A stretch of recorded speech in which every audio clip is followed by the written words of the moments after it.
look how this man escaped from prison. He went into the bathroom and shaved off his big stubble. Then put some water on your hair and comb it. And he takes the guard's clothes out of the toilet. He puts on the clothes and fixes his hair. Now he walks calmly through the prison workshops disguised as a guard. When he got to the door, he took out his forged access card. He swiped it, and then he waltzed out of the prison. He went down the street and bought a yellow vest for $2. When he saw a luxury car needing parking, he ran up and pretended to be a parking attendant. Not only did he take the car, but he also earned a $100 tip. He's Matthew, a top fraudster. At this point, the warden turned to police officer Mike for help, because Mike was the only one who had ever caught Matthew. But what Mike couldn't understand was that Matthew was due to be released in 2 months. Why would he break out of prison at this time? So after checking Matthew's visitation video, he discovered that Matthew's girlfriend had visited him in prison a month earlier. Mike read from the woman's lips that she said goodbye. She never came back. Mike concluded that Matthew must have gone to find his girlfriend. So Mike went to Matthew's girlfriend's place. Sure enough, Matthew was alone here in a daze. When Mike called his men to arrest him, Matthew saw a gold thread on Mike's shoulder. Do you know what that is?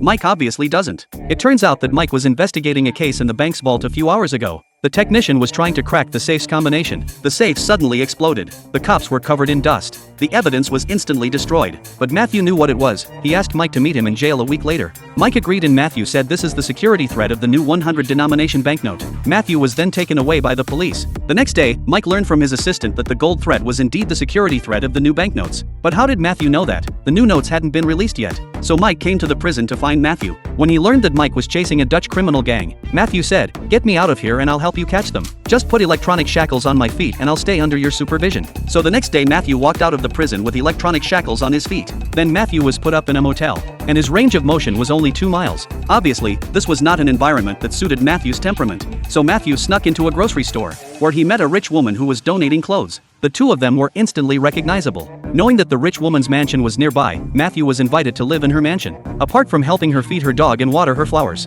he even chatted with her granddaughter.